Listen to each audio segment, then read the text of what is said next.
Hello, G-Fam and Gratefuls. This is Chad, and I'm going to be doing an Instagram Live with screenwriter Cara Russell, who wrote this past weekend's movie, Twas the Text Before Christmas, which was a super cute movie, I thought. Hey, Marissa. What'd you think of it? Twas the Text Before Christmas. It was cute. It gave you the Christmas feels. Hello, Heather. Hey, Kimberly. Lisa, hello. Oh, here she comes. Hey! There it works. There we go. Hi. Hey, Thank you for having me on your show. how you doing, Cara? Good to see you You again. too. I love the Christmas sweater and hat. Great American Christmas. Now, for those of you who aren't familiar with Cara, she is a writer and producer who has written and produced many of the Great American Family movies. She wrote Catering Christmas and Fall into Winter and The Great Christmas Switch, and of course, Twas the Text Before Christmas, which premiered this past Saturday. So, Cara, I have to ask. Oh, I saw Peyton just joined. Hey, Peyton. We'll get if Peyton, for those who don't know, Peyton played Paige in the movie. And I think we have Tara as well, who played Violet. Oh, Tara's here I too? think so. I think I just saw her join. Oh, really? Oh, I wonder if you two want to join, let me know. If you two, if Tara and Peyton, if you two want to join and pop in and say hi, let me know. So anyway, Cara, at the beginning of the movie, I saw your name on the credits. Hey, Sarah. And it said, written by Cara J. Russell. So I have to ask, what does the J stand for? Justine. Justine. Okay. When I was, Okay. thought it was really cool how Michael J. Fox had the J in his name. I'm like, I'm going to do that if I ever need my name. Oh, that's where that comes from. Oh, okay. Oh, that's funny. And That's funny. I see that my little niece Cadence is on here too. Hello. Oh yeah. So, if anyone has any questions for Cara, just put them in the comments or in the question box. And you know what? I'm gonna see. Hold on. I'm gonna invite Peyton to join. See if she wants to join here. Oh, She did such a job as Paige. Oh, Tara Andrea. She played Violet? Yes. Tara Andrea Lyle? Well, we'll see if she wants to join too. I'll send her an invite. We'll see what happens. Oh, I think Tara's driving. Oh, can you hear me? Hi, everyone. I'm driving, so I can't join, but so happy to be here. Okay. Oh, Peyton, I can hear you. I can't see you, but I can hear you. Can't see me. Cara, can you see her? I can. Yes. Oh, you can? So you can see all three of us? Yes. All right. Well, I can't see you, Peyton, but that's okay. Oh, Peyton, I can see all you guys. Peyton, okay, so Peyton, you played Paige in this movie. How fun was it to be in this movie? Oh, it was so much fun. The cast was amazing. The crew was amazing. The writing in the movie was so awesome. But yeah. What was it like working with Trevor and Merritt and everyone? It was a blast. It was so much fun. There were so many laughs on set. So many fun memories to remember, like throwing popcorn in people's mouths and throwing little rolls at each other. So it was a blast. Oh, that's great. Now, the woman who played Nana, Jane, Yeah. Was she like everyone's grandma on set? Kind of, yeah, a little. She was nice to everybody. She made sure everyone was well fed, and there was a really good moment. We were outside on our break, and she was like, "I'm freezing," so she took my hand, brought me inside, and then she's like, "Let's have a little cat nap on the couch." So I laid on one end, and she laid on the other, and we just slept during our break. That's funny. Now, did it feel like Christmas morning filming those Christmas scenes when you were opening presents by the tree? It was so good. I love Christmas so much, so when I saw like the decorated house and all the presents, I was like, much more longer until Christmas time. Come on. Now, did you have a favorite scene to shoot? My favorite scene was probably the dinner ones because they took the longest and there were so many people there because we were all there just shooting together. So it was so much fun just shooting with everyone. Oh, that's great. That's great. Now, the interior scenes that were shot like on Christmas Day when you're eating, was that a film set or was that an actual house? It was an actual house in the literal middle of nowhere. Well, it was mostly, it was built for, I think, another TV show, but it was built in the middle of nowhere. But it looked like a real house. And this was filmed in Toronto, right? No, it was filmed in, I No? think it was Hamilton. Or North Bay. Oh, North okay. Bay. Is that near Toronto? Is that around Toronto No, somewhere? it's like No? 3 hours away. Oh, it is. Up. Oh, oh, oh. So you must have been up in the boonies then. Yeah, it was a little cold and there were a lot of like bugs and everything. Well, it's awful. We were all smacking flies one after the other. We're like, vroom. Now, were those fake glasses you were wearing? No, they're my actual real glasses, and Those they're were actually your, these ones. those were your real Yeah. glasses. Oh, okay. Oh, I can't see you right now, so I can't tell if Oh, you're wearing right. glasses or I not. forgot. Okay, I was wondering if those were yours or if those were from the sets or from the No, they are, prop and I'm sets. wearing them right Oh, now. okay. All right. All right. Now you're actually from Canada, aren't you a Canadian actor? Yes, I'm Yeah. from like a few minutes outside of Toronto. Oh, okay. Okay, that's what I thought. How did you get cast in this movie? Well, it was a regular old audition, so I auditioned for it, and then my agent was like, "Looks like you got booked it," and I'm like, "I got booked a Christmas movie? Oh my gosh!" Yeah, this was the first big film you've done, isn't it? Yeah, Yeah. it's pretty big, one of the awesome big ones.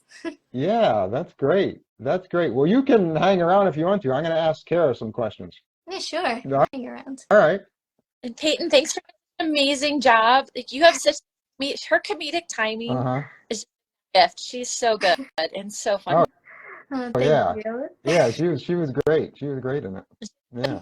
Like 3 ages too, since it takes place over 3 years, 3 Christmases. Well, 2 years. Mm-hmm. The whole package. I could play all the ages. You can play all the ages. Or maybe not That's like funny. the old ages, but you know. So Cara, do you ever get nervous on Saturday night, wondering, you're hoping that people will like the movie right before it's going to premiere? I'm always excited to see it, and I know that like Trevor and Merritt have such amazing fan bases that they're automatically going to be there to support. So that's always helpful when you have great talent too. Mm-hmm. But I'm always Mm-hmm. excited how it comes together, the final mix with the music and everything. Yeah, yeah, yeah. Now, all right, I love the title. "'Twas the Text Before Christmas." Very, very clever title. How'd you come up with it? So that credit actually goes to Great American Family. Their team came up with that title. I originally had it titled Christmas by Chance, but apparently that movie had already been, a movie came out with that same title. So they came up with this one, and I liked it. I thought it was very clever too. Oh, you know what? You're right. When I first heard about the movie back in the spring, you're right. It was called Christmas by Chance. I had forgotten that. So that's what happens is the writer will have a title, but then you have to go through legal clearance. You have to see if other movies have that title. But you see so many titles that change often are different scenes. Yeah, okay. And this was actually another title that plays on the words or the phrase the night before Christmas, because your Netflix movie uses that same "the night before Christmas" with night spelled with a K, and then this one also goes off that night before Christmas. I thought that too when they told me. I was like, I thought that was pretty funny. Yeah, that's right. That's right. Oh, so now I know some of your movies are based on your life experiences, like The Great Christmas Switch. Well, I know you told me was based on your mother and your aunt who were twins that switched places. Yep. And Fall into Winter was based on a chocolate shop in Ohio that you knew about. So what about this one? This one was, I wrote this one when COVID first hit and everybody was at home, like, oh, I need a new story. And I do love reading news stories. And at the time, there were so many different stories about relationships and romances coming from wrong text messages. Like, if you Google now romance or relationship from a wrong text, you'll have dozens and dozens of stories that pop up. And then there was that whole thing where people would purposely text someone like the one number off of their own phone number, and that led Mm-hmm. to romances too. And so it was just Mm-hmm. all of those that were going on. Like, oh, that might be a good premise. Oh, so you got this from reading the news. I, I, Yeah. I get it Yeah. from news. You can get a lot of Okay. inspiring stories, or just random Okay. wouldn't necessarily make up on your own. Oh, all right. Now, have you ever replied to an accidental text message? I've gotten a few, but no, nothing that's led to anything myself. Or Oh, like, friend of mine, Vicky just joined. Hey, Vicky. So, have you ever spent Christmas with people that you didn't know? um, well, after living in LA, we'd have a lot of friends givings, friends getting together for Christmases. Mm-hmm. Anybody who wasn't traveling home to their small towns over the Mm-hmm. holidays together for Christmases. Oh, okay. Okay. Have you ever stalked anyone on social media like Addie was doing? Um, I played the fifth. She was stalking her ex there, finding out what he was up I'm to. gonna play the fifth on that one. We have some detectives in my family who you give them a name and they'll go on social media and give you their entire find out someone's entire life story. It could be another. Now, how long did it take you to write this one? This one went through many Did drafts, it? and then once you go to Great American Family, which I was very excited about, certain things had to be changed as well, just because you get 86 to 88 minutes for these movies, and there's Mm-hmm. just not enough time to get everything in. So the original draft was much bigger. Like, we met Addie's boyfriend Luke. He actually went with her the second Christmas to Nana's house, but that was like too over the top comedic. So we had to pull him out. Oh. And then Aiton, you would have had a little brother in the movie, Grayson, but we had to lose one of the characters. I'm like, oh, well, we're going to keep Paige since we need the old girl. So things like that get changed. So the original draft to the one that probably good 10, 12 drafts from where it started to what ended up on screen. Oh, okay. So originally, when you wrote this, you didn't know it was going to go to Great American Family. Mm-mm. It was a spec script. Oh, okay, okay, okay. And then um, I was going to ask you, once it got approved by the network and they started filming it, did the director like change any of your script or cut out any scenes or anything? So T.W. Peacock is Mm-hmm. amazing director. Mm-hmm. He did Christmas. He did Fall into Winter. Mm-hmm. He the prayer, the two prayers that was added on set, which because Mm-hmm. just said they say grace. So he added, I think they added the specific prayer that went in, which was very sweet. Um, Oh, yeah, I was going to ask you about the prayer scenes and saying grace. Was that something you originally had in the script, or was that something the network wanted you to add it in there? so I had they say grace, Mm-hmm. but then they added the specific prayer, which would have been approved by the network. Oh, okay. That's a great thing. I gotcha. Okay. All right. Know more about Yeah. that on set for that one. Yeah. And also, besides the prayer, there was also the angel reference where James asks Addie if she is an angel and gives her that angel necklace. Yeah, I had that. That was in the That script. It was was originally in the script? him, but then they figured that might get too confusing, and then production was upset with me because like, how are we going to find a seraphim charm? Do you know how big those are? So we just had to change it to an angel so that they could find the charm that looked really pretty on screen and on Merit. Oh, okay. And I know the emerald was the birthstone in the charm. I was wondering if that was your birthstone. No, mm-mm. Okay. All right. Now, you told me before you get your character names from people that you know. Was that the case for this movie? Yes. So Paige is my niece. Ah, Uh, my mom is a nana to all of her grandkids. And James is my nephew. Addie is a family friend. Will and Molly are family friends. So Mark is their dad. So we figured he'd be fun to throw him in as a bad ex-boyfriend. So each script, I try to mix it up, or I'll have friends who like will say use our names, and I try to get everyone in, but you never know. uh-huh. Is Peyton still on here? Yes. Oh, I'm still okay. here. Okay, so there you go, Peyton. Paige I is know, Kara's that's so niece. cool. Yeah. Creative too. That is neat. That is Some neat. family members, I don't want them feeling bad. I've used their names in scripts, but those Uh-huh. made yet. Like my nephews, um, Uh-huh. Karen and Kagan, and my niece Cadence. Like I have scripts with their names in it, but they haven't been made yet. So I always feel bad. I'm like, no, I promise, I've used your names. Well, what about Mabel? Do you know someone named Mabel? So the character was originally Anne after my aunt, but the name didn't pass clearance. So legal Ah. named her Mabel. So we thought that was a cute. Oh, okay. Yeah, that is. That is. Now, the professions in this movie, we had a traveling doctor and a chiropractor. How'd you come up with those? Um, I love my chiropractor, and we have doctors in our family, and my little nephew James loves science. So I'm like, well, we'll set this up, and thought it would be fun just to have a profession that we had to have something that had him move around a lot, and so Mm-hmm. what jobs take you to different places for the character. That seemed Mm-hmm. like a good one. Now, I just saw Tracy in the chat or in the comments says, pass clearance. Would love to know more about that. You're talking about passing the network clearance, right? So everything goes through legal clearance, the names of towns, the names of Yeah. characters.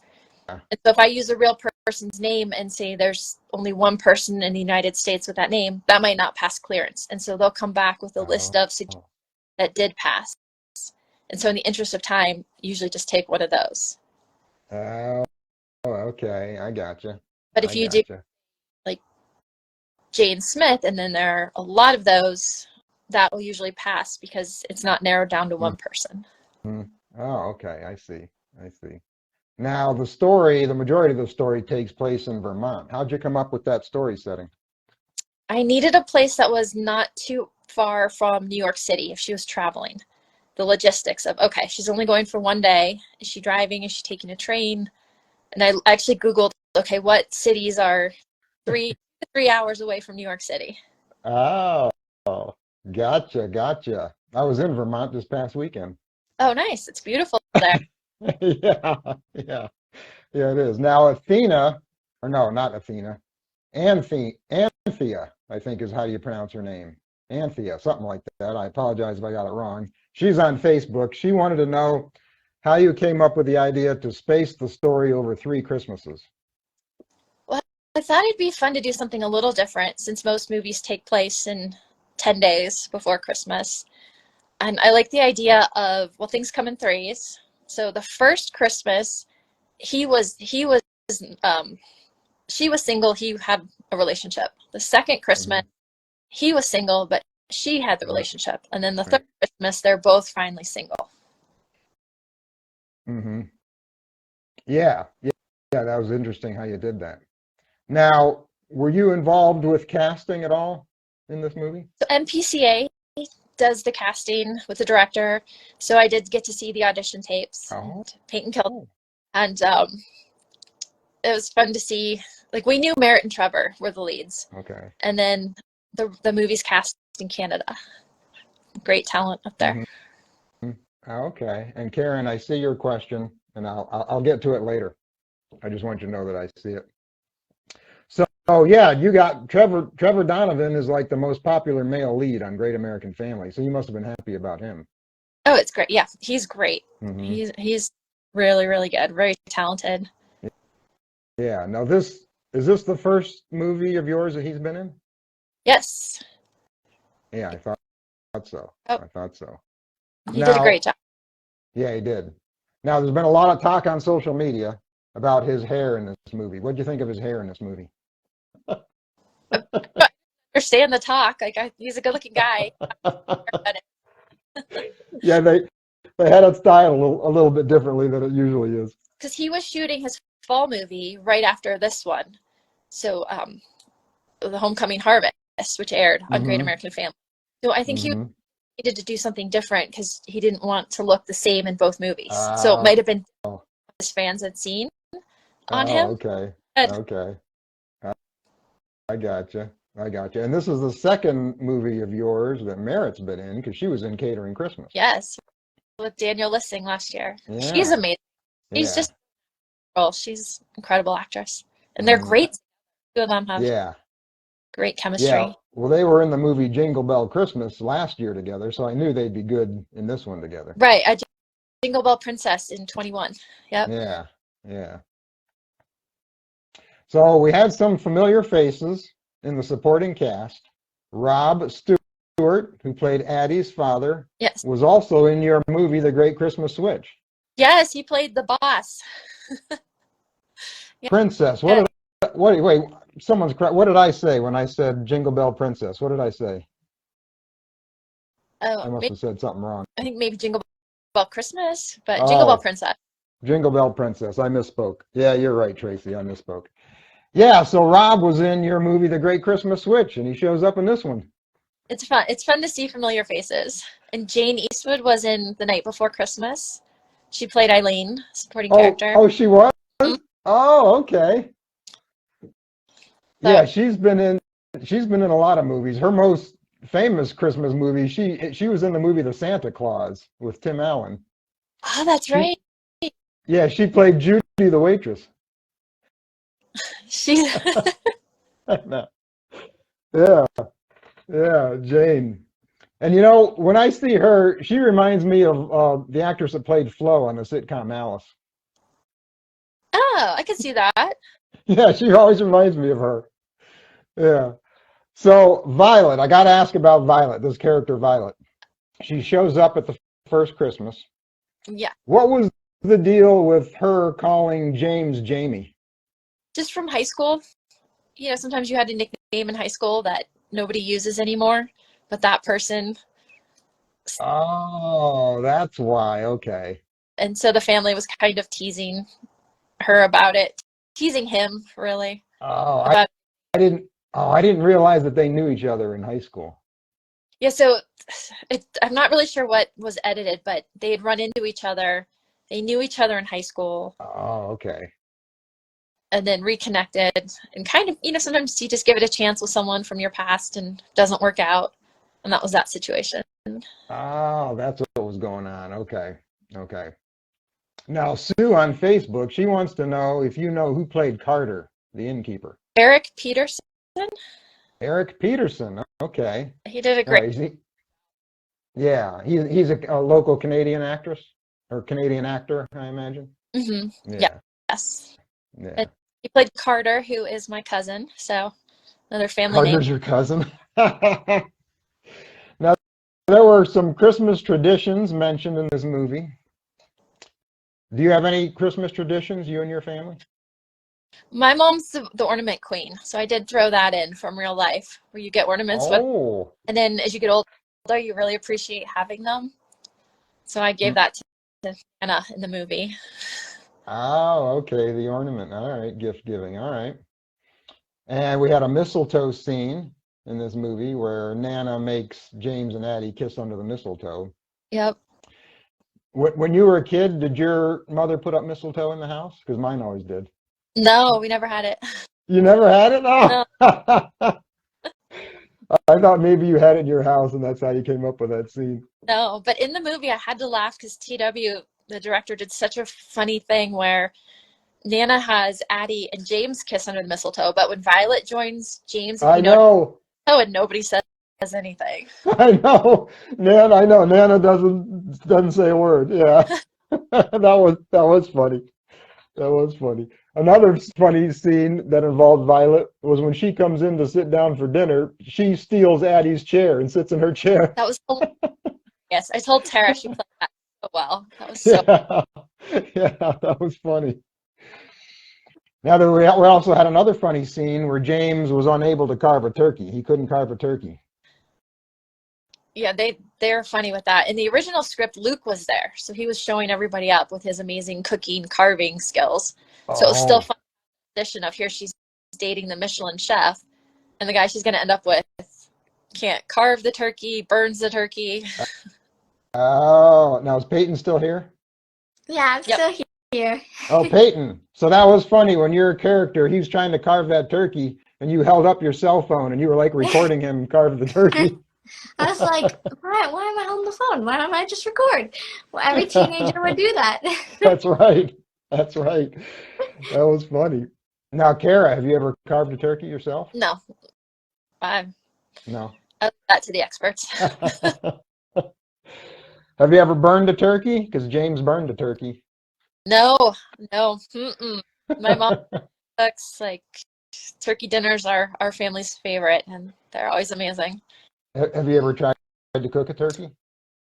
My mom tries to teach me, so I'm learning. Each year I learn a little more. And Peyton, I like Paige's reaction when he pulled the turkey out of the burned turkey out of the oven. That was funny. Yep. And then you reached down and closed the oven And door. I was like, I'm just gonna close this. It smells so bad.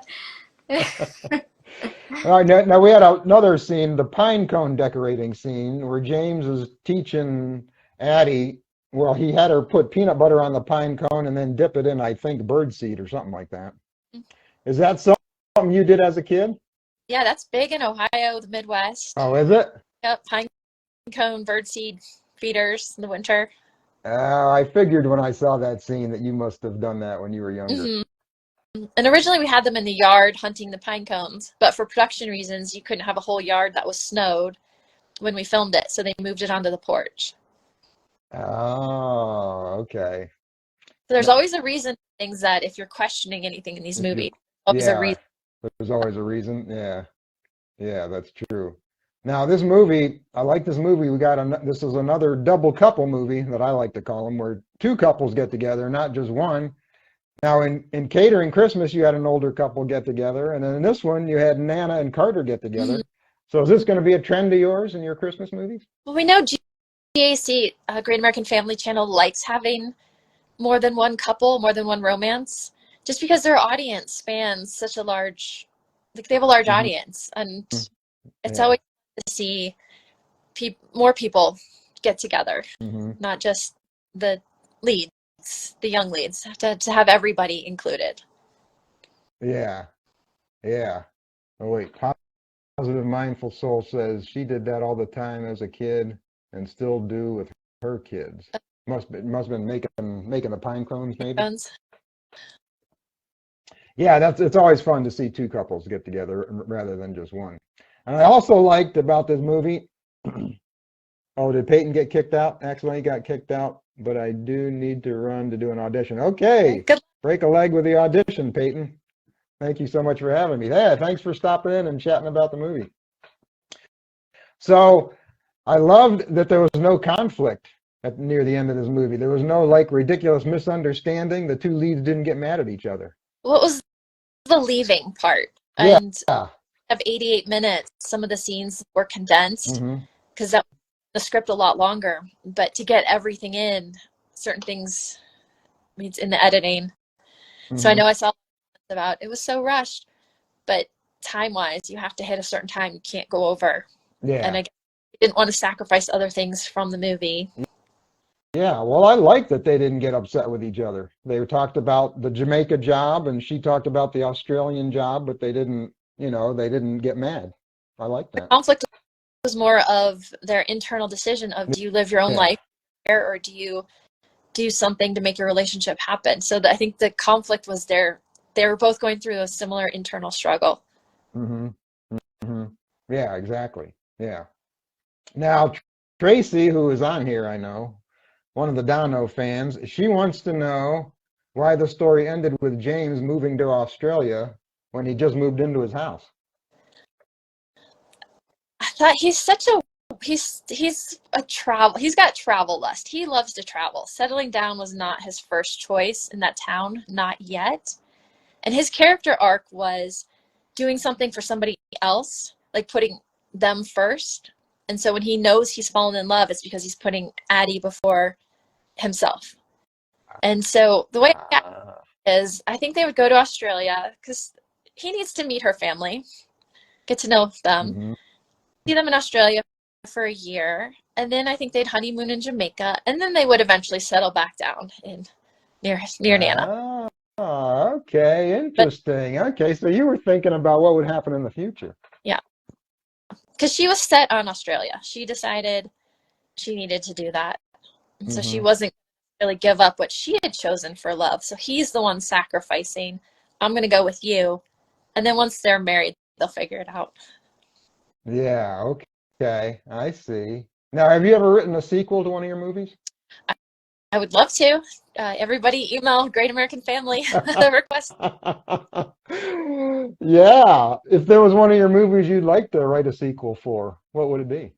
This one, there were so many kind comments on the fan pages and message boards Hmm. asking for a sequel that Hmm. I was blown away. So appreciated all the kind words. So I would love to write this sequel. We could have them get married in Australia, give the dad a romance. He actually had one in an earlier draft. Meet the brother. Oh. Maybe he's two. Bring Nana. Everybody can fly in. Bring the family to the wedding in Australia. Oh, okay. Yeah, a lot of people on social media have been asking about a sequel to this one. Yeah. So, yeah, if you're interested in the sequel, those watching, just go to Great American Family's website, and there's a link. It says movie review. Click on that. You can tell them what you thought of the movie and tell them that you want a sequel. Now, we got to talk screenwriting. So Karen on Instagram here, I saw her comment earlier. She wants to know how you got started as a screenwriter. I took a class in college and I loved it and decided it was what I wanted to do. And I just kept reading books, studying. When I moved to LA, I did UCLA, their writers program, which took 3 years because I took classes at night. Just kept writing and just kept learning the craft and finally finally got first break. Ah, now is it challenging for you to come up with original stories and not repeating storylines that either you've written or someone else has written? That's a challenge for me and for I think for all writers, especially in the Christmas space when 150, 175 Christmas movies are coming out across all platforms every year. It's really tough to find something that hasn't been done or find something and give it a new twist. Yeah. Yeah, that would be the challenging thing. Yeah. What's Kimberly saying here? Don't you have a book to help people write? Yeah, we're going to talk about your book later. Yeah, you do have a book. I can Yeah, really I'm going to mention that. So, let's see. Oh, Tamara on X, she wants to know what is your favorite rom-com and how has that movie inspired your writing? Oh, that's a good Yeah, question. that is. That's a really good question. I usually admire the writers for how they adapt books or what they come up with. But my favorite ones, the ones I would say I've watched and can keep watching over and over, Notting Hill. I love that one. Hmm. How to Lose a Guy in 10 Days. I can Oh. over and still laugh. All the 90s rom-coms, Julia Roberts, Sandra Bullock, I think those were great. I hope those will cycle back and Hollywood will do more of those bigger ones again. Of other people's talent. Like, oh, I wish I could write like that. Yeah. Now, Marissa here on Instagram and Megan on Facebook, they want advice on getting a script made into a movie. What advice would you give someone? Keep studying the craft and network. It really is who you know. Network. If you can volunteer at film festivals, like Facebook has a bunch of screenwriting pages, and just start meeting people, have them read your script, get notes. And once you have a script that's really good, that you feel you're ready to send out, I would say don't just have one, have two or three ready to go. And IMDb Pro is a great resource. Look up who makes Christmas movies get their contact info, and send a query email. And a lot of times you'll hear back. MPCA responds to some green writers if the idea is something interesting. And I know a lot of companies will too. They're always looking for, everybody wants a great idea and well executed idea. Mhm. You just reach out. So, They're interested. oh, so just contact production companies? But you have to have a really strong script. It's got to be really good. Hmm. I know a lot of scripts get sent that don't have the professional formatting, don't have, because you can tell first page if somebody knows what they're doing. Hmm. So you really want to make sure it's professionally formatted, and because those little things make a big difference. Okay. Now, how did you sell your first script? I was working at Fox in LA, and I was the head mentor for their for a program that promoted literacy in the elementary schools, Young Storytellers Foundation. And I was in charge of like 10 adults. We'd then help 10 kids write a screenplay. And Brad Falchuk was one of the creators of starters of this program.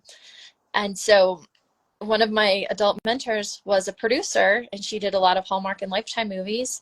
She brought me a book and said, "Would you adapt this?" And I was like, "Yes, thank you, thank you." Yeah. And that aired on the Up Network in 2014. That was my first movie. Oh, okay. So your first one was writing a teleplay that came from a book, Yep, right? Oh, the book. okay. And yeah, and that was just from a volunteer organization, meeting people. Oh, okay. That's interesting. So someone mentioned your book earlier. I know you have a screenwriting book called Make Your Script Sellable. Tell me about that.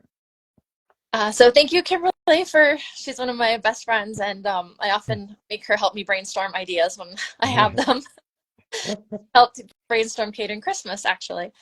And so I found myself giving the same notes, reading scripts to new writers, the same notes over and over and over. And then when COVID hit, I'm like, I'm just going to write this down in a book. That'd be so much easier. Be like, hey, just read this and hopefully it'll help. So that was when I wrote that, and it was published in, I think, 2021 by Waterside Productions. It's on Amazon.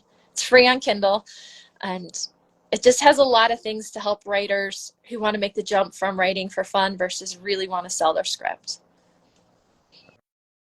Okay, good. And then people can find it on Amazon. All right. All right, great. Now, besides this movie, Twas the Text Before Christmas, you have another movie that's premiering next month that you wrote. It's premiering November 25th, called A Royal Date for Christmas, and that stars Danica McKellar. So tell me about that movie. That one I'm excited about as well. And Danica and Damon Runyon, he plays the Duke of Tangford, and she owns a boutique. He lost his luggage, and so she ends up having to be his personal stylist for the week until they can get his luggage back. So it's a fun one. It's kind of the royal comes to America. So very different, but a lot of fun. Wow. And is this going to be the first movie of yours that Danica's been in? Um, yes, actually, I've worked with her on other Yeah. through our company, but this is the first one that, yep, something. Oh, okay. She's brilliant. She's so good with details because we had a lot of conversations about the character. Would she say this? Would she say it this way? Like Danica's so smart. She's really good. Oh, okay. And how about Damon? You know him? I didn't work with him directly, but he did a great job. He really did. It was fun to watch him on screen, Okay, great, and they have great. great too. What's that? They have great chemistry as well on Yeah, screen. they've worked together before. I saw them in a Valentine movie several years ago. Hmm. So they should be good together. Yeah. Now, besides all this writing, are you ever interested in directing one of your movies? I haven't studied directing. Like I'm not that way. Um, I'll stick with the writing. You'll stick with the writing? All right, I'm gonna slide back through the comments here because I know there were some questions I missed, and I'm gonna see. I want to say hi to Britt, hi to Sarah. Yes, So many wonderful friends and family have joined. Thank you. all those are friends and families of yours. Yeah, it's so kind of them to jump on to support. Oh, that's great. Yeah, I wanted to before I wrap things up, I want to see if I missed any questions here. Any questions I did see about if what's I could that? Go ahead. on one of the message boards where someone talked about the writer not doing their homework about going to Australia in the summer. And I was going to clarify that that Addie had said she would go during her summer because she could stay for 2 weeks as opposed to going at Christmas. And yes, our summer is Australia's winter. But Hmm. however, on the Gold Coast, their winters are pretty mild. Temperatures can be up to 70 degrees. So it's not necessarily a bad time to travel over there. Yeah, I saw that comment too. Yeah, But I love the detail that people think about these things. Like, I love that. yeah, that's true. That's true. That's true. I'm still scrolling through the comments here. Let me see if I missed anything. Hold on. Oh, here's a question. Says Cara from Marissa. Says, Cara, when did you write this script? Oh, how long from the time you wrote it did it air on screen? So I wrote it in 2020, went through many, many drafts, and then aired this year, which was very exciting. Okay, okay. Uh, we talked about this. Someone asked what was the inspiration for the script. We talked about that. Uh, let's see. Oh yeah, there was a story where there was a big story in the news where a woman accidentally texted a young boy, a guy, and then he like showed up to her house at Thanksgiving, and they've been friends ever since. Yes, that's one of the more famous stories about the wrong text messages. Yeah, I do. And I actually think I do remember that. you're on that one. What's that? I think Netflix is doing a documentary on that story this year. Oh, I are they? think so. Oh, okay. It's kind of in the zeitgeist. Like an idea happens and then you'll see it in several places. And it's not that anybody's copying because it takes time to write all these things. They just happen to come out at the same time, which is always fascinating. Mm-hmm. Mm-hmm. Yeah. Well, 'Twas the Text Before Christmas. It re-airs again tomorrow at noon Eastern and again Saturday at 6 p.m. Eastern on Great American Family. So if you missed it the first time, you can catch it again.